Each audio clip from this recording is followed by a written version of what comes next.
Sir alternate axis of symmetry आपने बता दिया था। अच्छा सही है, एक्सिस ऑफ सिमेट्री हो चुका है इसका मतलब ना। Yes sir. चलो एक्सिस ऑफ सिमेट्री हो चुका है ना, फिर आगे नोट करेंगे एक बार। आगे जो टॉपिक है, मैंने बेसिक टर्म्स ऑलरेडी एक्सप्लेन कर रखी है ना, ये वाला सुनने के बाद बेसिक टर्म्स इसके अंदर। एक्सिस ऑफ सिमेट्री हो चुका है, बेसिक टर्म्स। चलो एक बार एक्सिस ऑफ सिमेट्री के 2-3 एग्जांपल नोट करना पहले। जैसे मैंने ये बोला है इसके अंदर CHO H और Cl, H और Cl ये लिया, या CHO HCl HCl।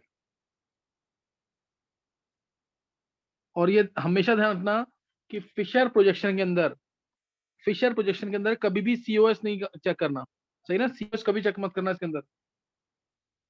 Fisher projection के अंदर POS चेक हो सकता है, COS कभी चेक मत करना। जो सर इसमें COS और R और POS S अगर चेक दोनों चेक करेंगे कर ना? रहे हैं, RRS तो अलग बात है ना, वो तो हो ही जाएगा चेक। मैंने कहा फिशर प्रोजेक्शन के अंदर कभी भी COS चेक मत करना, POS ही चेक करेंगे इसके अंदर, POS। और दूसरा POS COS दोनों चेक हो जाते हैं न्यूमैन या सॉहर्ट्ज के अंदर। न्यूमैन सॉहर्ट्ज जो है कंफर्मेशंस हैं, जो मैं डिटेल में पढ़ाऊंगा वेडनेसडे को ऑफलाइन क्लास में, और वो सब बच्चे अटेंड करेंगे, सबको अटेंड करनी है वो क्लासेस। वो 11th के सिलेबस में इंपॉर्टेंट है वो। अच्छा अब तुम्हें बताना है यहाँ पे इसके अंदर तुम्हें बताना है चलो एक्सिस वो बताना है, एक्सिस ऑफ सिमेट्री है इन दोनों में से किसके अंदर एक्सिस ऑफ सिमेट्री है, इन दोनों में से किसके अंदर एक्सिस ऑफ सिमेट्री है।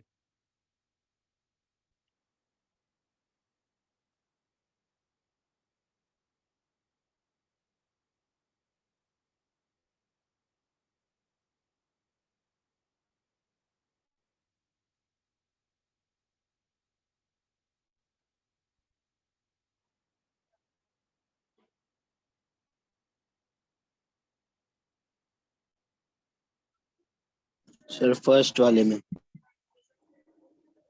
चलो फर्स्ट वाले का आंसर आ गया। लवनिका,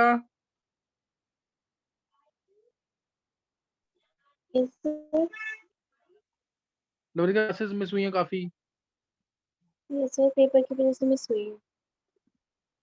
चलो एक बार अब तुम होमवर्क कर लेना, 11th वाला पार्ट जरूर, सही ना। होमवर्क में जो वेडनेसडे को करके आना है, सही है। वेडनेसडे वाली क्लास मिस मत करना। चलो घर में आंसर दिया है फर्स्ट। नहीं 12 o'clock के आसपास बोला हुआ मैंने, एग्जैक्ट टाइम मैं तुम्हें बताऊंगा ट्यूसडे को। 12 o'clock के आसपास 12 to 5 में मैंने कहा था, तो कोई भी टाइम अपना सेट मत रखना कहीं पे भी। यहाँ 12 to 5 में यहाँ क्लासेस, यहाँ पे क्लास होगी, ध्यान रखना। ये वाला दिन और एक अब दिवाली 25 अक्टूबर की है ना, एक 25th को चेक कर लेना। उस दिन भी अपना 12 से 5 के आसपास का टाइम होगा। 24 की है। 24 की है तो 24 को क्या पड़ेगा, अभी क्या है, आज 2nd को है संडे, 9th को संडे, 16 को संडे, तो 24th की है ना, तो फिर मंडे आएगा, शायद मंडे आ रहा है ना। Yes sir. हाँ तो मंडे को ध्यान रखना, मंडे को 12 to 5।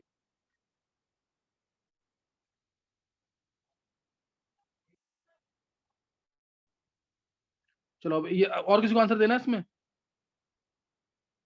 फर्स्ट वाले में। सर फर्स्ट वाले में मैं का भी आंसर फर्स्ट वाले में। और किसी को आंसर देना है एक्सिस और symmetry. Sir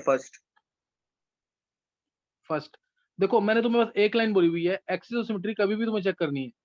axis of symmetry कभी भी चेक करनी है तो दो चीजों से चेक करना होता है। एक लाइन लेना, तुम्हें इमेजिनरी लाइन लो एक बार प्लेन के अंदर, और एक बार इमेजिनरी लाइन लो प्लेन के परपेंडिकुलर। दो तरीके से चेक करना है, उससे आंसर आ जाएगा तुम्हारा। फर्स्ट वाले सबका आंसर फर्स्ट वाला है, तो एक बार चेक करेंगे। फर्स्ट वाले में देखो ये रही, इस लाइन के अराउंड इस मॉलिक्यूल को घुमा दो, इस इमेजिनरी लाइन के अराउंड मॉलिक्यूल को घुमा दो, तो 180 पे सेम मॉलिक्यूल आ जाएगा कि नहीं।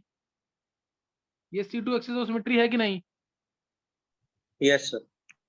नहीं समझाया, सही ना। ये इसके पास C2 एक्सिस ऑफ सिमेट्री आ गई, क्लियर है। C2 एक्सिस ऑफ सिमेट्री इसके पास आ गई,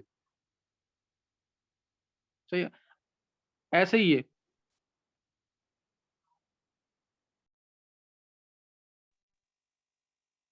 इसमें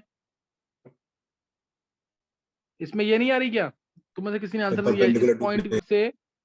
हाँ परपेंडिकुलर, तो फिर गर्व तूने आंसर बोला क्यों नहीं है? इस लाइन, इस पॉइंट से लाइन परपेंडिकुलर मानो और उस लाइन के अराउंड मॉलिक्यूल को 180 से घुमा दो, तो ये वाला Cl जो ना वो यहाँ आ जाएगा, ये वाला Cl यहाँ पे आ जाएगा। ऐसे ही Hb, ये H 180 से है तो ये H जो है वो यहाँ आ जाएगा, ये H यहाँ आ जाएगा और CHO तो दिख ही रहा है 180 पे हो जाएंगे। नहीं समझ आई बात? Yes, sir. आया I समझ will. की नहीं है? तो फिर ये आंसर क्यों नहीं दे पा रहे? मयंक, नित्या,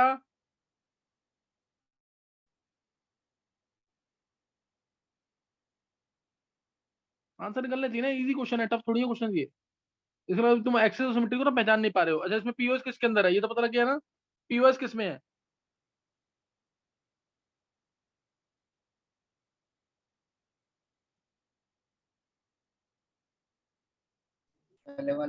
फर्स्ट वाले में ही है। पीओएस फर्स्ट वाले में है, सेकंड वाले में नहीं है, सही ना? पीओएस फर्स्ट वाले में है, सेकंड वाले में नहीं है, क्लियर नहीं है? Yes sir. डाउट तो नहीं किसी को?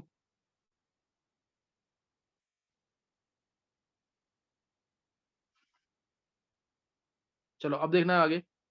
तो यहाँ पे मैंने एक एग्जांपल लिया था तुमसे एक्सियोसिमेट्री का, दोनों में एक्सियोसिमेट्री है और दोनों के अंदर C2 एक्सियोसिमेट्री है। दोनों के अंदर एक्सियोसिमेट्री कभी भी चेक करना है तो परपेंडिकुलर या तो प्लेन के या फिर पैरेलल, इन प्लेन में चेक कर सकते हैं। ये दो तरीके से मिलेगी तुम्हें एक्सियोसिमेट्री। जैसे मैंने ये बोल दिया सपोज, इसके पास एक्सियोसिमेट्री है कि नहीं?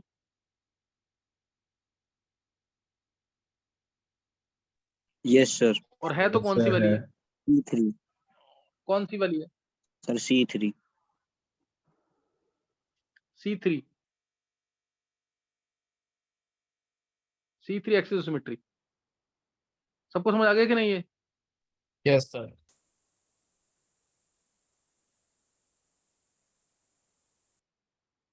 चलो नेक्स्ट, C3 एक्सियोसिमेट्री है। इस पॉइंट से सेंटर से एक लाइन ली और उसके अराउंड घुमा देंगे अगर इसको, तो ये वाला पॉइंट यहाँ पे आएगा, ये वाला पॉइंट यहाँ पे आएगा, ये वाला पॉइंट यहाँ पे आएगा। सेम चीज बन जाएगी कि नहीं?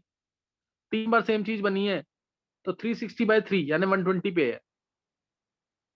समझ आ रही बात कि नहीं है? यानी C3 एक्सियोसिमेट्री है, 360 पे घुमाने से 3 बार सेम ट्राइंगल तुम्हें मिलेगा, 3 बार सेम ट्राइंगल मिलेगा। ऐसे इसके अंदर कौन सी एक्सियोसिमेट्री है?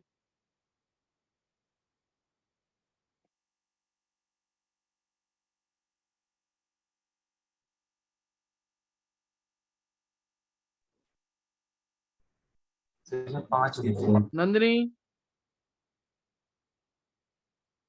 नंदिनी,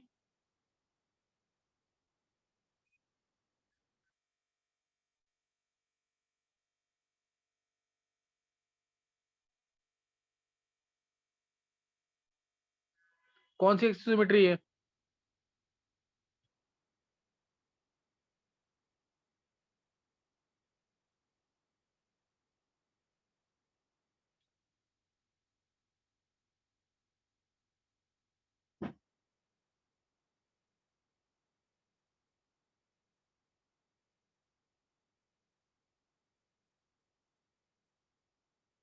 सर इसमें 5 एक्सियोसिमेट्री हो जाएगी। हाँ 5 एक्सियोसिमेट्री हो जाएंगी सर इसमें। कौन कौन सी? सर एक तो प्लेन के परपेंडिकुलर होगी C4, हाँ और बाकी 4 होंगी वो प्लेन पर होंगी, 2 डायगोनल्स वाली और 2 साइड्स हम्म वाली। हम्म। देखो 90 पे सेम चीज आ रही है कि नहीं? प्रिंसिपल एक्सिस चेक करना है। 90 पे देखो, ये पॉइंट इधर आ जाएगा, ये पॉइंट इधर आ जाएगा, ये पॉइंट इधर आ जाएगा, ये पॉइंट इधर आ जाएगा। यानी C4 एक्सिस ऑफ सिमेट्री आ रही है इसमें कि नहीं?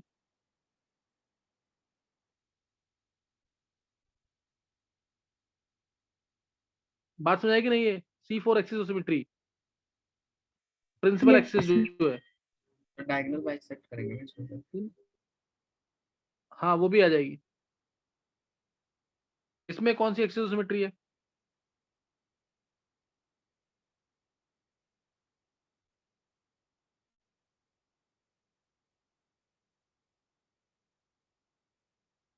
नहीं पता लग रहा, 72 डिग्री से घुमाओ उसको, तो सेम चीज आ जाएगी, Five, ये वाला पॉइंट five. इधर आ जाएगा, ये पॉइंट इधर आ जाएगा, तो C5 axis of symmetry, C5 axis of symmetry. Clear है कि नहीं ये?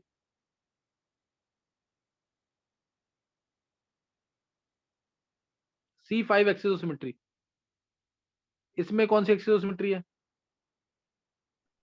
सर C6 सेंटर से लाइन लेनी है, C6 C6, हाँ, इस पॉइंट के सेंटर से लाइन लेनी है और घुमा देना मॉलिक्यूल को, पॉइंट के सेंटर से लाइन लेनी है, घुमा देना मॉलिक्यूल को। इसके पास ऐसा नहीं सिर्फ C6 ही होगी, C6 तो इसके बाद प्रिंसिपल एक्सिस है, और हाँ इसके अलावा सर, नहीं वो होंगी कोई। इससे पहले सारे होंगे सर।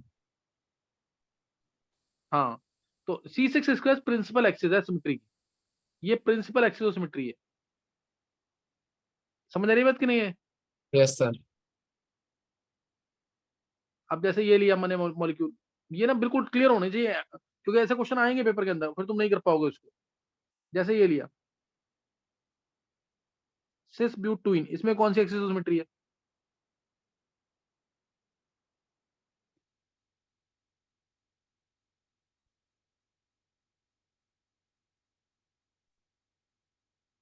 Sir C4। C4 नहीं, और कोई बच्चा? तो नीचे वाले में C2 हो जाएगी। नहीं चले, ऊपर में तो नहीं है कोई? सर ऊपर में नहीं है। सर ऊपर वाले में प्लेन में है। सर C2 ऊपर वाला। हाँ, दोनों में C2 है, चेक करो तुम, दोनों में C2 है। सर उसे 180 डिग्री रोटेट करेंगे तभी सेम आएगी ना, उसकी फिर मिरर इमेज होगी। देखो ये लाइन ली और इस लाइन के ऊपर घुमा दो, तो सेम आ जाएगा 180 पे कि नहीं?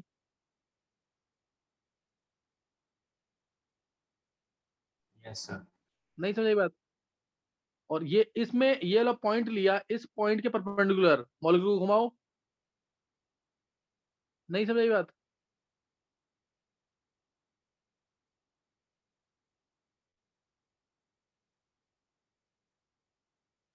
अभी सोच पा रहे हो कि नहीं इसको? एक्सिस ऑफ सर सिमेट्री, घुमाने के बाद उसकी मिरर इमेज भी चेक करनी पड़ती है, तभी देख तभी होता नहीं है। नहीं, कोई मिरर में चेक नहीं करनी, एक्सिस ऑफ सिमेट्री में कोई मिरर में चेक नहीं करनी। ओके समझ आ गया कि नहीं है? Yes sir. ये टर्म्स ना बिल्कुल क्लियर नहीं की ना, axis of symmetry, plane of symmetry, centre of symmetry, फिर ऑर्गेनिक नहीं सीख पाओगे ढंग से अगर ये टर्म्स क्लियर नहीं है, नहीं तो। और ऑब्जेक्टिव जितना करोगे ना उतना क्लियर होगा, और उसको क्लियर करने के लिए 99% तो है कि 43 इयर्स 44 इयर्स के क्वेश्चन सफिशिएंट नहीं होंगे, तुम्हें कोई एक्स्ट्रा बुक करनी पड़ेगी, ताकि इसकी एग्जांपल्स कम से कम 15-20 हों इन टॉपिक्स के ऊपर। तो ऐसे केसेस में तुम दूसरी बुक कर सकते हो, अदरवाइज तो एक ही बुक फॉलो करनी है। ये क्लियर हो गया कि नहीं?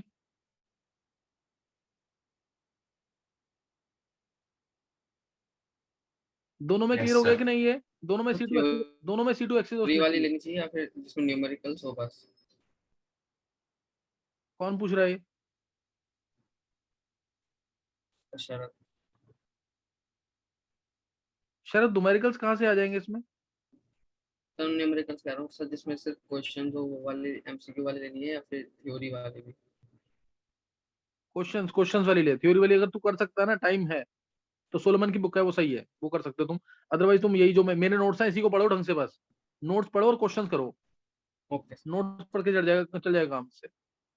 जिसको बहुत डिटेल में पढ़ना है और जा रहा, तो मैंने बुक बता दी तुम्हें, उससे करना तो उससे करना, अदरवाइज बुक्स बहुत सारी है, टाइम नहीं मिल पाएगा इतना। मैं नोट जो दे रहा हूँ इससे पढ़ो, क्वेश्चन जब करोगे ना उससे काफी चीजें क्लियर हो जाएगी। चलो नेक्स्ट बताना है इसके अंदर, 11 सारे बच्चों में से आंसर देना, देखते कौन दे पाएगा। ये है मॉलिक्यूल से MEH लगा हुआ है, HH, इसमें भी लगाया MEH, HH। एक ये मॉलिक्यूल लिया मैंने, और एक और ले लेते हैं ऐसे ही, इसमें भी वैसे ही ले लेते हैं, HMe MEH। तो इसमें भी तुम्हें बताना है एक्सिस ऑफ सिमेट्री किसके अंदर है और किसके अंदर plane of symmetry. Axis of symmetry, plane of symmetry किसके अंदर है? Axis of symmetry, plane of symmetry, centre of symmetry किसके अंदर है? और एक चीज और इंपॉर्टेंट, इसमें से कौन सा मीजो है? जिसके ये क्वेश्चन सही हुए हैं उसको बेसिक टर्मिनोलॉजी जो है ना वो भी क्लियर है, जिसके सही होते हैं। तो सीओएस बताना है, पीओएस बताना है, एओएस बताना है, एओएस बताना है, और एक मीजो कंपाउंड कौन सा इनमें से है, और ऑप्टिकली एक्टिव बताना है, ऑप्टिकली एक्टिव। ये चीजें चेक करनी है। देखो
हाँ, किस किसने कर लिया है?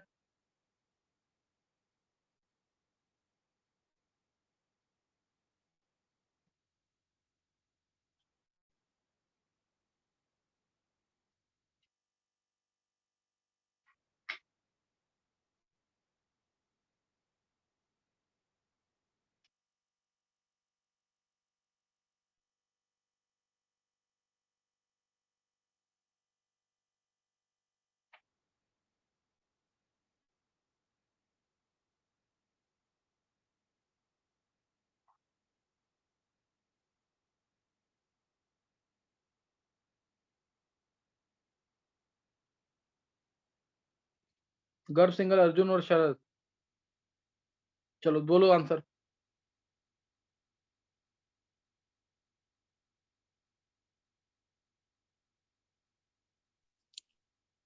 सर पहले वाले में पीओएस होगा, सीओएस नहीं होगा, और C2 access of symmetry.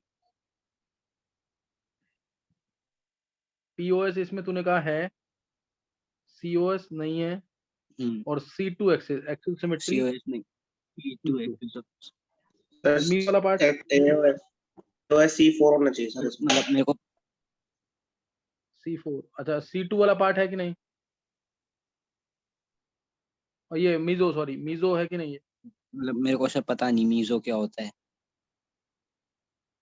Meso बताया नहीं मैंने कल यस की। सर है सर, ये ऐसा मीजो है। कंपाउंड जिसका पीओएस होगा, ऐसा कंपाउंड जिसके पास कम से कम 2 कायरल सेंटर है और प्लेन ऑफ सिमेट्री या कोई भी एलिमेंट ऑफ सिमेट्री है, 2 कायरल सेंटर कम से कम और प्लेन ऑफ सिमेट्री या सीओएस है, तो वो मीजो होगा। Okay sir. चलो अभी फिर नेक्स्ट वाले कंपाउंड में बता गर्व। सर नेक्स्ट वाले कंपाउंड में पीओएस भी है, सीओएस भी है, और इसमें भी C2 एक्सेस ऑफ सिमेट्री। और सीओएस यस सर है। मीजो। सर मतलब मीजो मैंने करा नहीं है, वो भी मैं चेक कर रहा हूँ। चल अभी छोड़ दे, रहने दे, अभी रहने दे उसको। चलो सही है गर्व, तेरा आंसर बिल्कुल सही है, परफेक्ट जा रहा है, बिल्कुल बिल्कुल सही निकाला है। और कोई बच्चा जिसने निकाला उस चीज को? सर मेरा यही है। मेरा भी ये यही है। मीजो निकाला तूने क्या? बहुत अच्छा क्रिश, यस सर। मीजो निकाला क्या? सर दूसरे में भी मीजो है ना? मीजो कौन सा है इनमें से? नहीं, मीजो इनमें से कौन सा है? दोनों है तो दोनों बताना।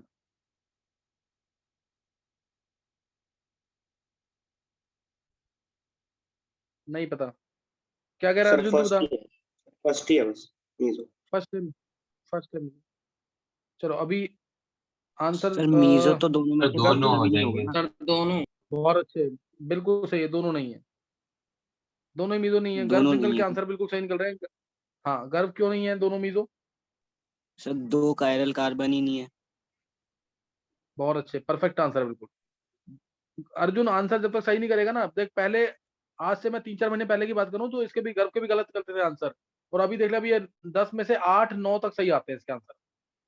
तो अर्जुन थोड़ा सा और प्रैक्टिस कर और ट्राई कर, फिर अच्छा कर लेगा। अभी आंसर तेरे गलत निकलते हैं। देखो इधर इसके अंदर मीजो क्यों नहीं है, क्योंकि ये ना तो कोई कार्य सेंटर ही नहीं है इसके पास, तुम खुद देखो ना, इसमें कोई कार्य सेंटर थोड़ी है इसमें। एमई ये है, ये यही है, ये यही तो कंपाउंड दिया मैंने तुम्हें, ये एमई और ये एमई। इसके पास तो सीधा ही प्लेनो सिमेट्री आ ही जाएगी ना, प्लेनो सिमेट्री तो है ही इसके पास। और दूसरा इसका इसका कोई कार्य सेंटर है, तुम चेक करो, कोई कार्य सेंटर नहीं है इसके पास। मैंने बोला ना कार्य सेंटर होने चाहिए। इस कार्बन से तुम चलो, इस कार्बन की वैलेंसी एक H एक Me और इधर गए या इधर गए, सेम नहीं है सब कुछ। ऐसे दूसरे चेक करो तो मीजो तो है ही नहीं है। क्यों? क्योंकि इसके पास कार्य सेंटर ही नहीं है। क्लियर हो गया अर्जुन की नहीं? Yes sir. कार्य सेंटर नहीं है इनके पास, सही ना, कार्य सेंटर नहीं है, तो इसलिए पीओएस और सीओएस होने का मतलब तो है, लेकिन कार्य सेंटर नहीं है तो ये मीजो नहीं होते कभी। मीजो क्या है? जिसके पास एटलीस्ट 2 कार्य सेंटर्स हो, एटलीस्ट 2 कार्य सेंटर्स हो, and with element and at least 1 element of symmetry, either COS or POS, that compound will be called as meso. उसको मीजो कहेंगे, ये ध्यान रखना चीज का। तो इसे मीजो तो इनमें से कोई भी नहीं है, मीजो कोई भी नहीं है। अब C2 जो एक्सिस ऑफ सिमेट्री बोला, एक्सिस ऑफ सिमेट्री ध्यान देंगे, एक्सिस ऑफ सिमेट्री इसमें कौन सी एक्सिस सिमेट्री है?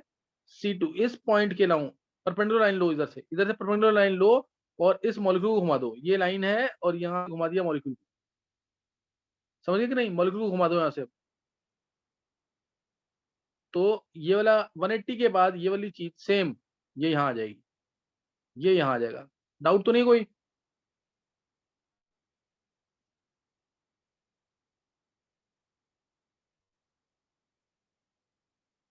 तो ये चीज ध्यान रखनी है इसके अंदर।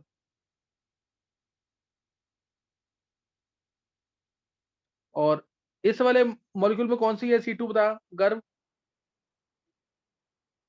सर वो डायगोनल वाली है, वो जो H और H से पास हो रही है। परफेक्ट, ये है, यही ना? Yes sir. हाँ, ये C2 है। इस लाइन के अराउंड मॉलिक्यूल को पलट दो, इस लाइन के अराउंड मॉलिक्यूल को पलट दो। जो परपेंडिकुलर वाली लाइन होती है ना, ध्यान देना, जो परपेंडिकुलर वाली लाइन होती है, जो परपेंडिकुलर वाली लाइन होती है, इसके अराउंड अगर मॉलिक्यूल घुमाते हैं तो इसको बोलते हैं स्टीयरिंग रोटेशन। स्टीयरिंग रोटेशन जैसे गाड़ी का स्टीयरिंग घुमाते हैं उस टाइप से है स्टीयरिंग रोटेशन। प्लेन चेंज नहीं होता इसमें, इसमें प्लेन चेंज होगा। समझ आ रही बात कि नहीं है? घुमाएंगे तो प्लेन चेंज होगा। तो और एग्जांपल भी मैंने तुम्हें एक्सिस ऑफ सिमेट्री की बता दी है, सोचने का तरीका दे दिया तुम्हें। अब सोचने का तरीका तुम्हारे पास होना चाहिए कि किस तरह से कर निकालना है। एओएस, सीओएस, पीओएस और एक मीजो बता दिया मैंने यहाँ पे, मीजो किसके अंदर है, कौन सा मीजो होगा, कौन सा मीजो नहीं होगा। तो इसमें कोई डाउट होना नहीं चाहिए। अब एनेंशियोमर्स और डायस्टीरियोइसोमर्स क्या है, मैंने बताया तुम्हें भी, एनेंशियोमर्स और डायस्टीरियोइसोमर्स। यस सर आपने बताया। डायस्टीरियोइसोमर्स भी बता दिए। Yes sir. अच्छा, इसके फॉर्मुलेस तो नहीं लिखवाया ना मैंने भी, फॉर्मुलेस? नहीं सर। No sir. चलो एक बार फॉर्मुलेस सुन लेंगे जल्दी। कंपाउंड नोट कर लेना फॉर्मूला। कंपाउंड अगर अनसिमेट्रिकल है, कंपाउंड जैसे मैंने फॉर्मुले लिखवाए थे जीआई के, याद है ना, 3 फॉर्मुले लिखवाए थे जीआई के, ऐसे ही ऑप्टिकल आइसोमर्स के फॉर्मुले हैं। कंपाउंड अगर अनसिमेट्रिकल है, क्लियर, कंपाउंड अगर अनसिमेट्रिकल है, अगर कंपाउंड अनसिमेट्रिकल है तो उस केस में नंबर ऑफ आइसोमर्स कैसे निकालोगे? जैसे मैं एग्जांपल ले रहा हूं एक, उससे और क्लियर होगा। जैसे COOH है, CHOH है, CHOH है, CH3 है, ये कब सिमेट्रिकल है अनसिमेट्रिकल है?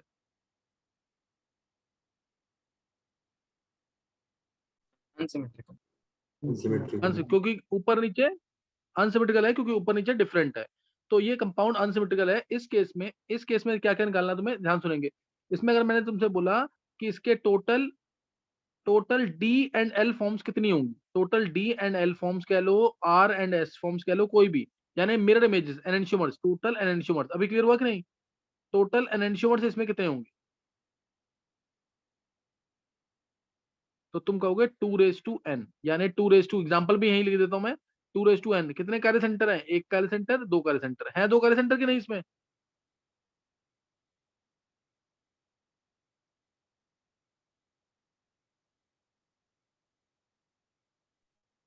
Yes sir. बोलो है कि नहीं दो कार्य यस सेंटर? सर। तो 2 आंसर आ जाएगा, 2 आंसर आ जाएगा इसमें, और 4 आ जाएंगे, यानी इसमें एनेंशियोमर्स कितने हैं? 4। पहला केस ये। दूसरा, यहाँ पे जेड क्या है? मैं दूसरा केस बता रहा हूँ, तो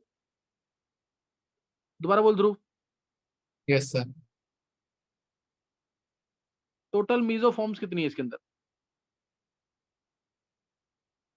टोटल मीजोफॉर्म्स, क्या ये कंपाउंड, दो कार्य सेंटर तो है इसमें, क्या ये कंपाउंड सिमेट्रिकल है? No sir.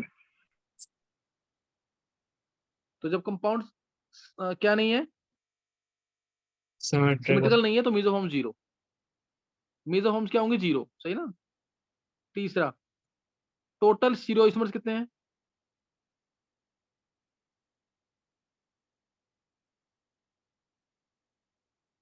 To raise to n plus meso forms 0, यानी 2n, तो 2 4 ही आ जाएगा आंसर। समझ आया कि नहीं ये? Yes sir. समझ आ गया ना? अब इसी के अंदर मैं अगर तुमसे बोलूं एनेंशियोमेरिक पेयर्स कितने हैं, तो तुम आंसर क्या बोलोगे? जैसे एनेंशियोमर लिखवा दिया ना मैंने, बुक्स में यही लिखा हुआ है एनेंशियोमर्स, लेकिन पेपर में पूछेंगे एनेंशियोमेरिक पेयर्स, तो पेयर्स बोलेंगे तो उसका आधा कर देना आंसर, 2n/2, तो आ जाएगा ना 2, क्योंकि पेयर्स तो अगर 4 टोटल एनेंशियोमर्स हैं तो पेयर्स कितने हुए? 2 हुए ना? नहीं समझ आया? Yes sir. तो ये मॉलिक्यूल मैं बना के दिखा रहा हूँ, ढंग से देख लेना बिल्कुल, ये समझ आ गया तो आगे दिक्कत कम आएगी।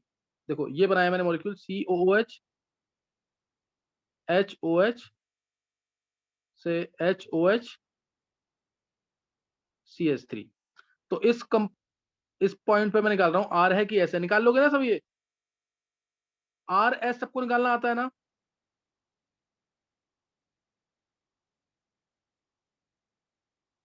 गर्व,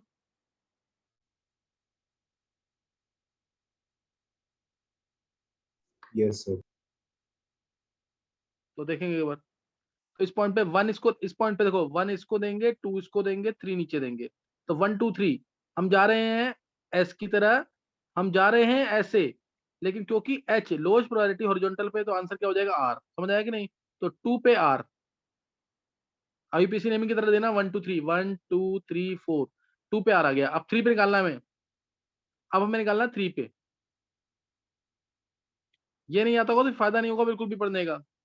अब 3 वाला भी कार्य सेंटर है, तो इसमें निकाल रहा हूं मैं 3 वाले पे, तो इसमें 1 दूंगा मैं अगेन ओ को, 2 दूंगा ऊपर, 3 दूंगा नीचे, 1 2 3 1 2 3 हम जा रहे हैं ऐसे, यानी एस की तरह होगा आर, क्यों? क्योंकि लोएस्ट प्रायोरिटी हॉरिजॉन्टल पे, तो 2r 3r। समझ आया कि नहीं?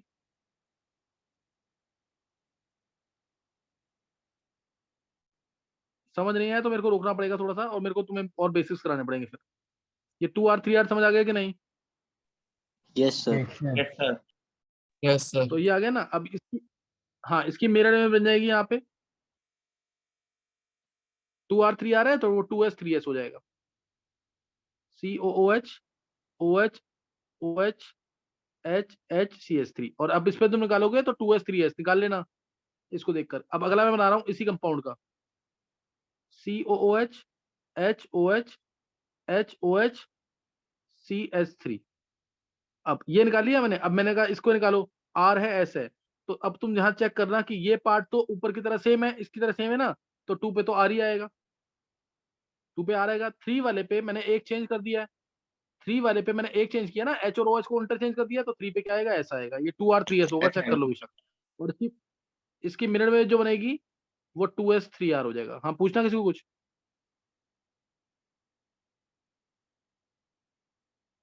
ये आएगा 2s3r। ये बन गए 4 एनेंशियोमर्स। समझ आई बात कि नहीं है? ये वो 4 एनेंशियोमर्स बन गए हैं। किसी को डाउट है तो पूछ लो। इनकी प्रैक्टिस आज वाला लेक्चर बहुत इंपॉर्टेंट होगा। इसकी प्रैक्टिस अगर आज वाला के सारे लेक्चर इंपॉर्टेंट हो गए ऑप्टिकल के। अगर प्रैक्टिस नहीं की ना घर पे ढंग से दोबारा नहीं सीख पाओगे। ऑप्टिकल एक्सपीरियंस सबसे इंपॉर्टेंट टॉपिक है, सबसे इजी टॉपिक है और सबसे टफ भी है अगर तुमने नहीं पढ़ा तो। ये समझ आ गए चारों एनेंशियोमर्स की नहीं? First, Yes, sir. Yes, sir. Second, third और ये फोर्थ। तो इसमें पूछ सकते हैं कि फर्स्ट और सेकंड क्या होंगे? Enantiomers. फर्स्ट और सेकंड क्या है? सेकंड और थर्ड क्या है? और थर्ड और फोर्थ क्या है? फर्स्ट सेकंड क्या है बोलो? Enantiomer. Enantiomers, enantiomeric pair. Second और थर्ड क्या है? डायस्टेरियोमर। Stereoisomers. Stereomers. डायास्टीरियोमर्स। ये पता है ना, ये डायास्टीरियोमर्स हैं, डायास्टीरियोमर्स। ये स्टीरियोइसोमर्स तो हैं लेकिन मिरर इमेज नहीं है तो इसे डायास्टीरियोमर्स कहेंगे। क्या बोलेंगे? डायास्टीरियोमर्स। डायास्टीरियोमर्स। समझ गए कि नहीं ये? Yes, sir. और थर्ड और फोर्थ क्या होंगे? एनेंशियोमेरिक पेयर। क्लियर हुआ कि नहीं? समझ आ गया कि नहीं ये? Yes, sir. अब मैंने इसमें पूछा इसी के अंदर टोटल डायास्टीरियोमर्स कितने हैं इसके अंदर? टोटल डायास्टीरियोमर्स कितने हैं इसके अंदर? Sir, दो. डायास्टीरियोमर्स तो क्या होंगे? हमेशा पेयर्स के अंदर। दो दी आंसर। अब देखो इधर, Sir, दो. डायास्टीरियोमर्स हमेशा पेयर्स में होंगे। ध्यान देना, फर्स्ट एंड थर्ड डायास्टीरियोमर्स है, सेकंड और थर्ड डायास्टीरियोमर्स है, फर्स्ट और फोर्थ डायास्टीरियोमर है, सेकंड और फोर्थ डायास्टीरियोमर्स है, अन्य 4 आएगा। 4 आएगा आंसर। 4 डायास्टीरियोमरिक पेयर्स। क्लियर हुआ कि नहीं ये?